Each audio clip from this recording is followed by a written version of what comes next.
So as usual, I'll just be getting started with lighting some candles, lighting some incense, and it's good to bring some mindful ritual into our meditation practice. So we kind of have that time where we're settling into it, then we're practicing, and then we're slowly moving out of it.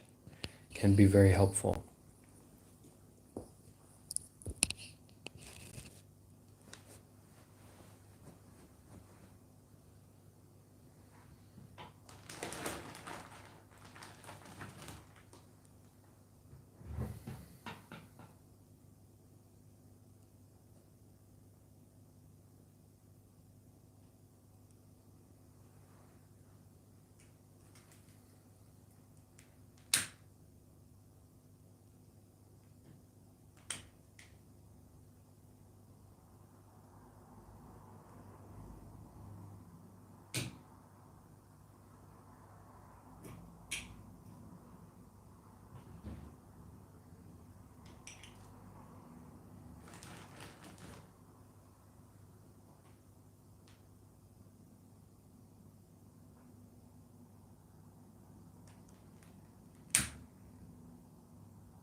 Right, hi Chesh,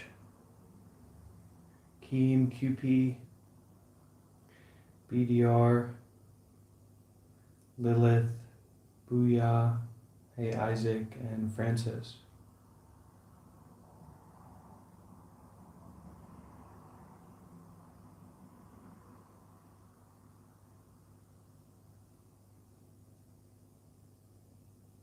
Hey Oliver and Haller and Lama, Nino and Robo.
So as we're all getting settled into the space, stepping into our contemplative practice, our personal practice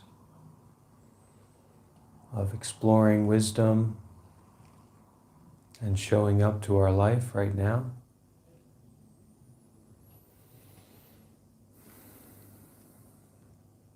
We can take a few minutes before we get started with the reading to gather ourselves, to gather our mind, our attention, our presence, and reeling it all in, bringing it to here.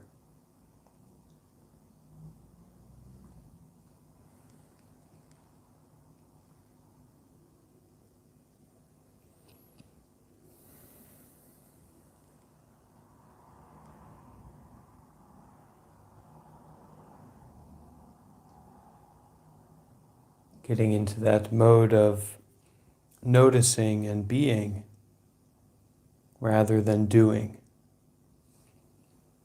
Not moving towards something or away from something, but stepping into whatever is happening right now.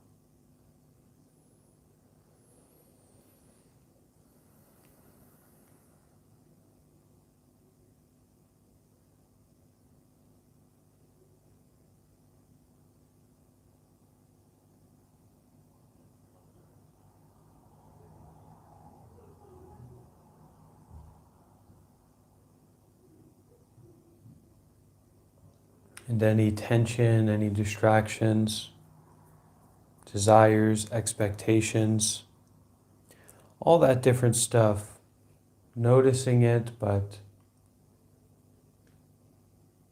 recognizing that now is not the time to get involved with anything in particular.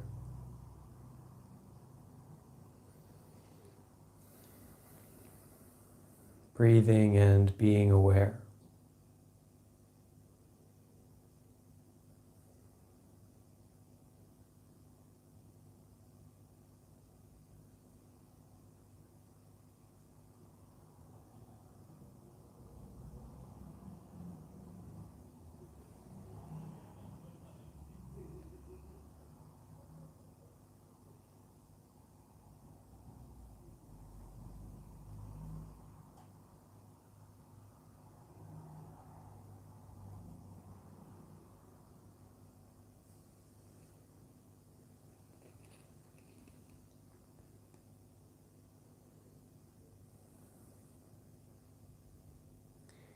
Beginning to notice how our body is feeling right now, if anything is sticking out at us.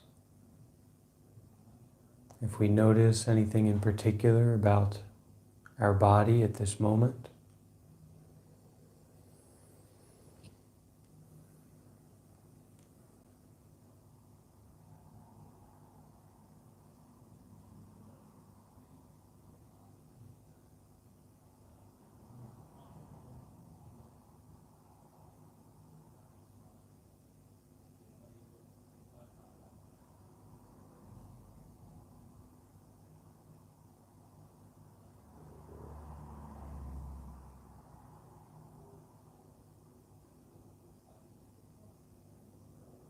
Each breath is the entirety of our lives, each moment of noticing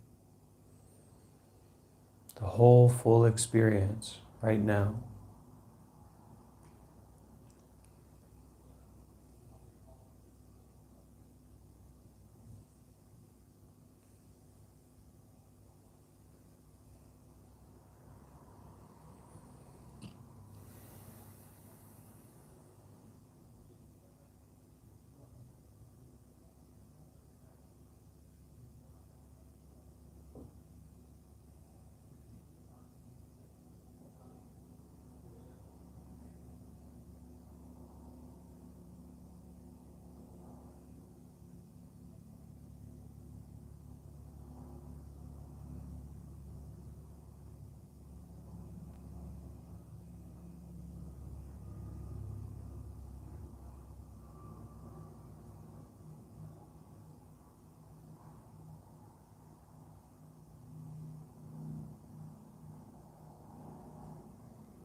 no judgment, no chasing after, no trying to get away from.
Taking this moment as if we've never been anywhere else.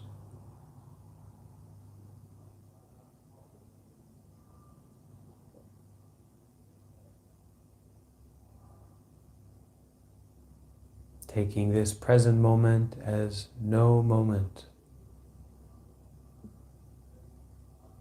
Experiencing directly breath by breath.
Okay, welcome everyone to our group exploration of Buddhist teachings, Zen Buddhism in particular. We'll start today by reading from the Song of Enlightenment, the kind of final portion of this long-form poem and wisdom teaching, this ancient Zen Buddhist teaching.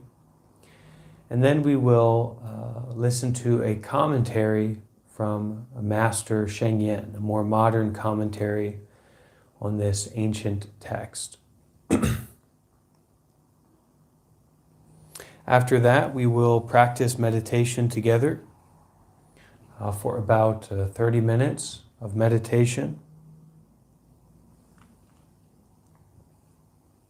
And when we finish our group meditation, we'll have a post-session gathering over on the Discord for questions, answers, discussions, etc. We'll see what happens. So I hope everyone is doing fine today, and we'll get started with this reading.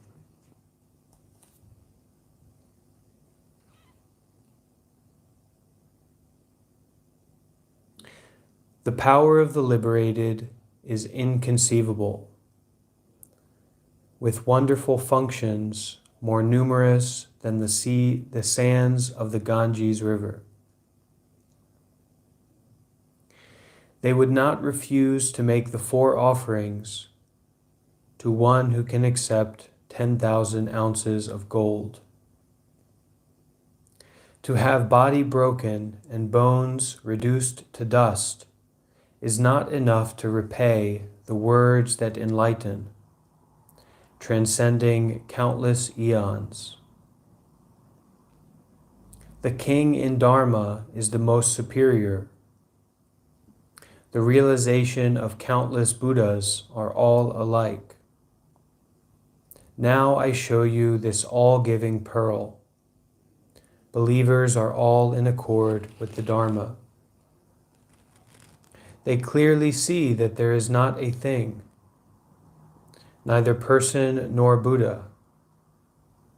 The numerous worlds in the great expanse are bubbles in the sea. All sages and saints are like lightning flashes. Even if an iron wheel whirls on your head, perfect, clear samadhi and wisdom are never lost. The sun may turn cold and the moon may turn hot, but the demons cannot destroy the true teaching. When an elephant marches gloriously forward, how can a praying mantis bar its way? The elephant does not follow the rabbit's path. The enlightened are not bound by trivial restraints. Do not slander heaven when you observe it through a reed. For those who do not yet know, I am giving you the key.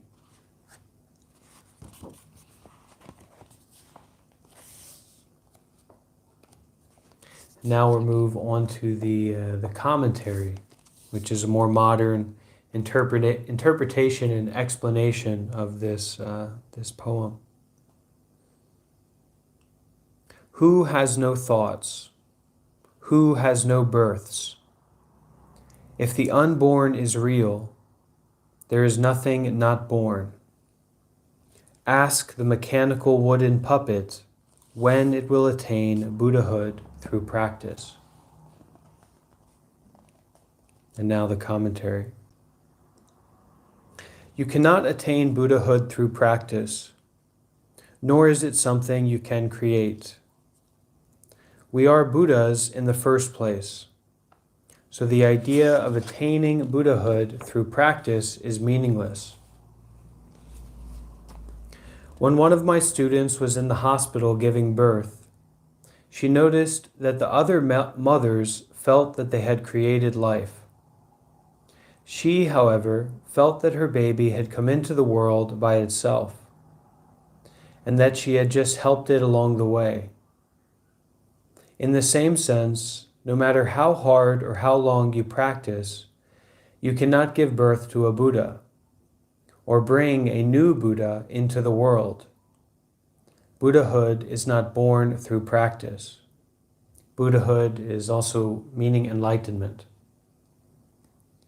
Buddhahood means being enlightened to the truth of the non-arising of wisdom and vexation. People think that enlightenment eliminates vexation and brings wisdom. In fact, after thorough enlightenment, neither wisdom nor vexation remains. When there is no vexation, there is no wisdom. It is when one still has vexations that wisdom exists. In other words, one is still thinking dualistically. This is vexation, that is wisdom. The phrase non-arising does not mean that sentient beings are the environment and Buddhas do not exist. All phenomena exist and are in motion, but there is no true self evident in such things. If there is no self, then how does one become a Buddha, or how does one become enlightened? If wisdom and enlightenment really exist and can be attained, must not there be a self involved? The truth is, the self is illusory, and wisdom and Buddhahood exist only as long as one clings to an idea of self. Once the self disappears, there is no wisdom or any attainment. However, for ordinary sentient beings, wisdom does exist and Buddhas do help save sentient beings. Are you practicing to attain enlightenment and to achieve Buddhahood? Do you wonder when you will get enlightened? Yongjia says that you may as well ask a wooden puppet. Why ask a puppet when you can ask a master, a bodhisattva, or a Buddha? Quite simply, you will not get an answer whomever you ask. The sutras say it takes 3 great eons to attain Buddhahood. Even a single eon is an unimaginably long time. Whether you ask a wooden puppet or wait 3 great eons does not matter. Both are foolish strategies. In fact, a person satisfied with waiting 3 great eons in hopes of turning into a Buddha or getting enlightenment probably would be foolish enough to seek the advice of a wooden puppet. For unenlightened people, Buddhahood and wisdom exist, and vexation is something to eliminate. For these people, it is still necessary to drop all notions of vexation and wisdom, enlightenment and Buddhahood. Do not be concerned with progressing or falling back. Simply practice for the sake of practice. Such an attitude is itself progress. And the next time you have the urge to ask when you will be enlightened or when you will attain peace, you don't have to ask me. Any block of wood will do.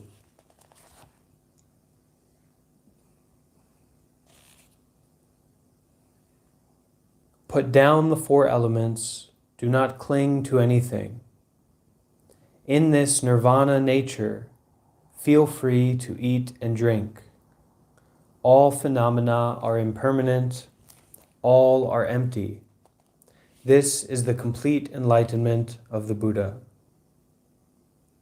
In practice, you must put down material concerns, which Yongjia refers to as the elements: earth, fire, water, wind.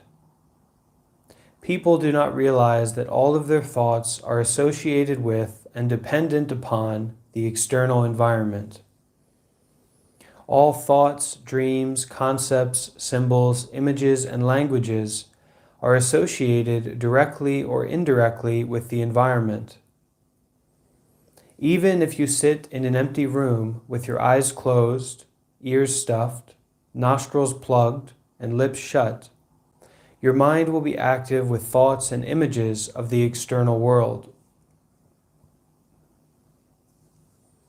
If you can let go of the associations with material things, the thoughts in your mind will reduce drastically.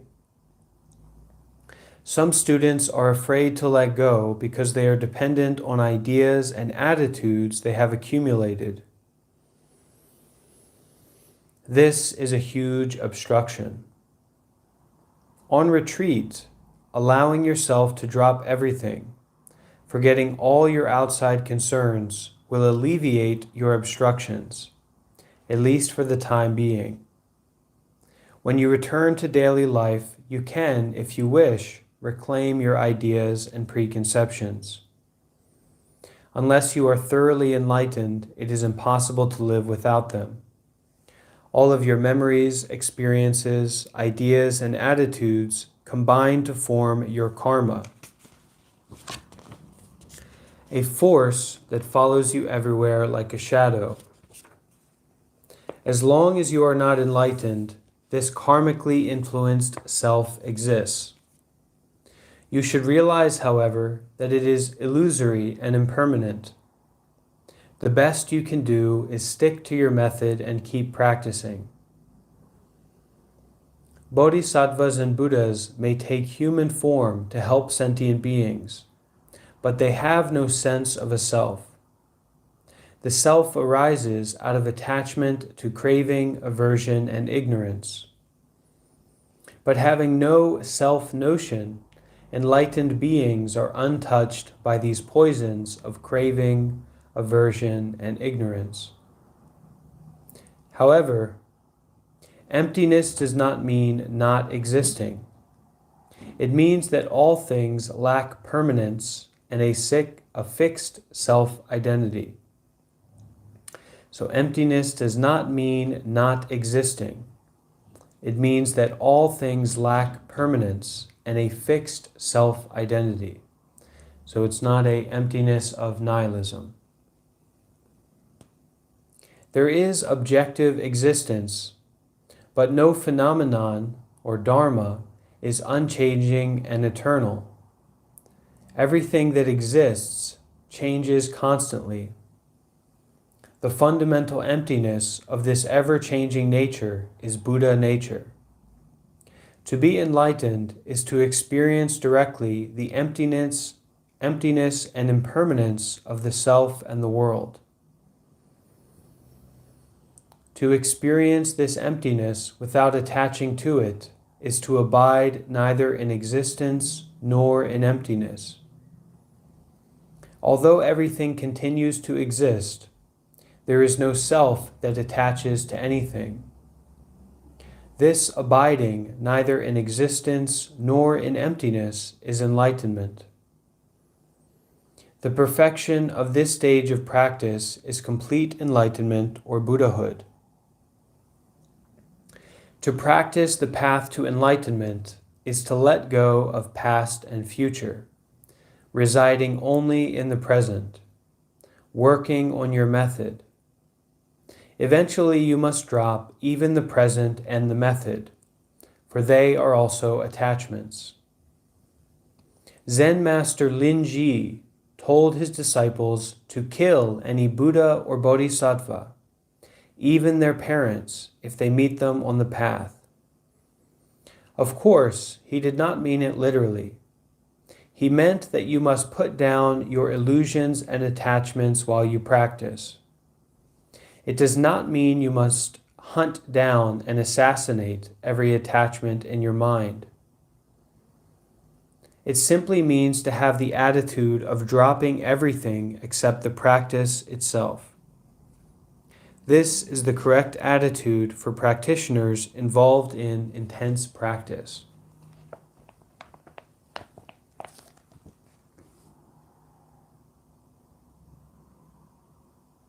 Dropping everything except the practice itself.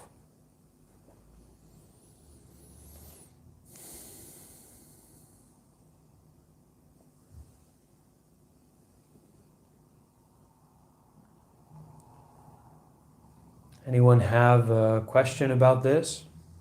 Something to say or share about this? Dropping everything except the practice itself.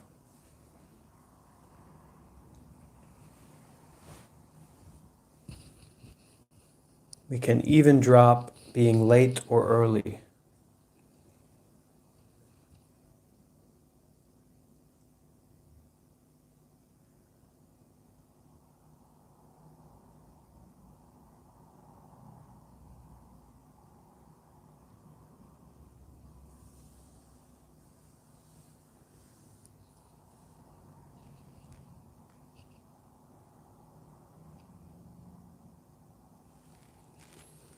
So as we talked about yesterday, I believe, this mindfulness, this bringing the practice to this moment, to one inhalation, one exhalation, following the breath as it comes in and the breath as it goes out, as our practice.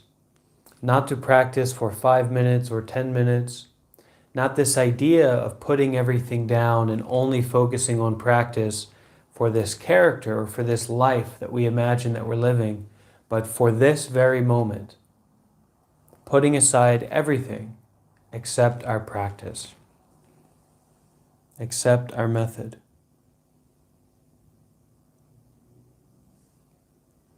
And we can say that there are bodhisattvas all around us.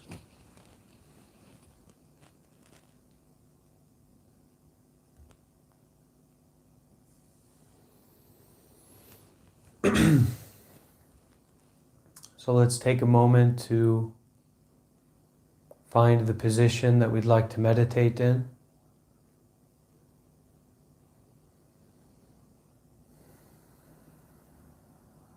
Perhaps it's sitting, standing, laying down, sitting in a chair.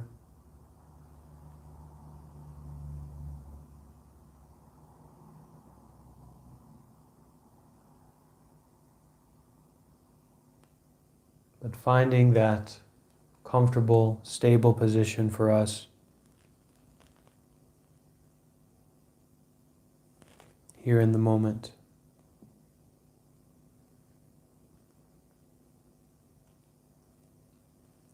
Aware of suffering, aware of desire, aware of fear, coming back to the breath.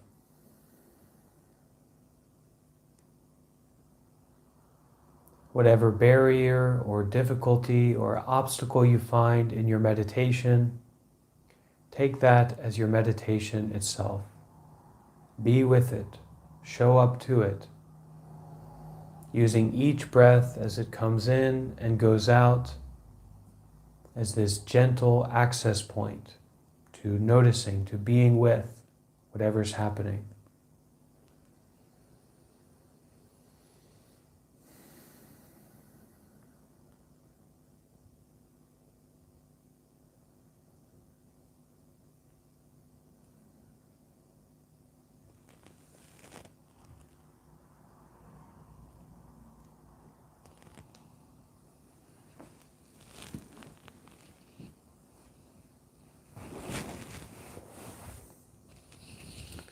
So finding our position for meditation,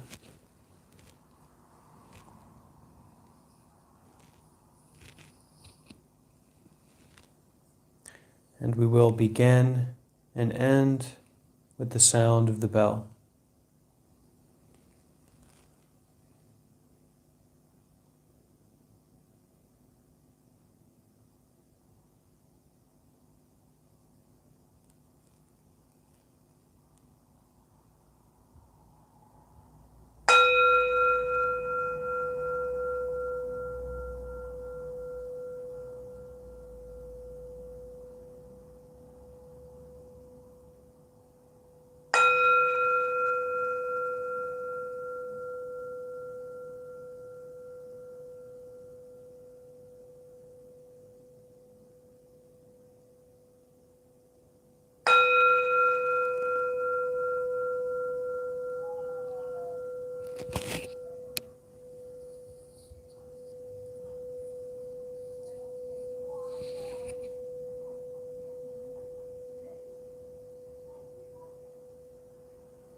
diligently being with our breath, attentive, bright, and aware of pleasant, unpleasant, neutral experiences, and taking even our difficulty and unpleasantness as this opportunity for being aware, for showing up to whatever it is that arises, and noticing very directly that everything arises and passes away, moment by moment, breath by breath, returning to awareness.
And as the mind settles, calms, opens up, the practice becomes allowing ourselves to continue being with this open mind, being with this awareness mind, continuing to notice,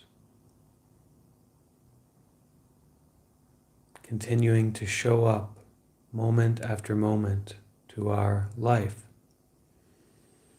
unfolding,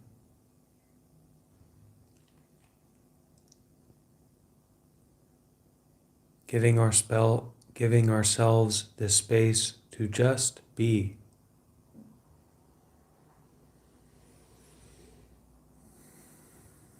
To breathe, to have a body, to notice, to endure.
May all beings attain peace, and may we all share this peace with ourselves, with those around us, and with all beings.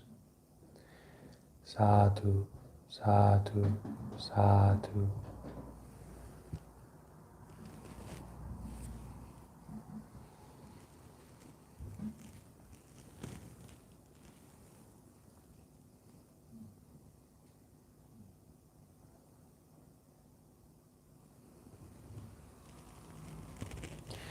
So as we wrap up this group practice,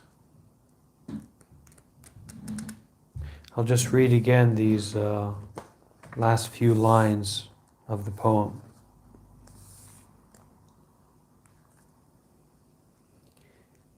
The power of the liberated is inconceivable, with wonderful functions more numerous than the sands of the Ganges. To have a body broken and bones reduced to dust is not enough to repay the words that enlighten, transcending countless eons. The king, queen, or non-binary, or otherwise leader in the Dharma is the most superior. The realization of countless enlightened ones are all alike. Now I show you this all-giving pearl. Believers are all in accord with Dharma. They clearly see that there is not a thing, neither person nor Buddha. The numerous worlds in the 10 directions are bubbles in the sea. All sages and saints like lightning flashes. Even if an iron wheel whirls on your head, perfect clear samadhi and wisdom are never lost. The sun may turn cold and the moon may turn hot, but the demons of vexation cannot destroy the true teaching. When an elephant marches gloriously forward, how can a praying mantis bar its way? For the elephant does not follow the rabbit's path. The enlightened are not bound by trivial restraints.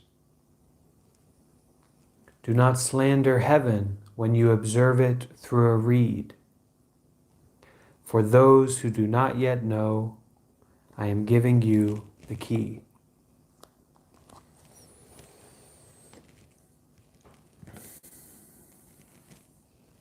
So, now that we have the key, may we continue to enlighten ourselves and all the beings that we interact with, breath by breath, moment by moment, gently, softly, compassionately, and tenderly, with a sense of understanding and patience towards all suffering, all inconveniences, and all obstructions. So with that, I bow to everyone, thankful for your practice and for joining. In a few moments, I'll be heading over to the Discord, where we can have a bit more of a casual community gathering and discussing. Maybe some people want to raise some questions, or maybe we want to protest over in the Discord. I don't know. But I'll be heading over there. So maybe I'll see some of you there. But if not, thank you so much for joining. And that will be the end of our practice for today, our formal practice.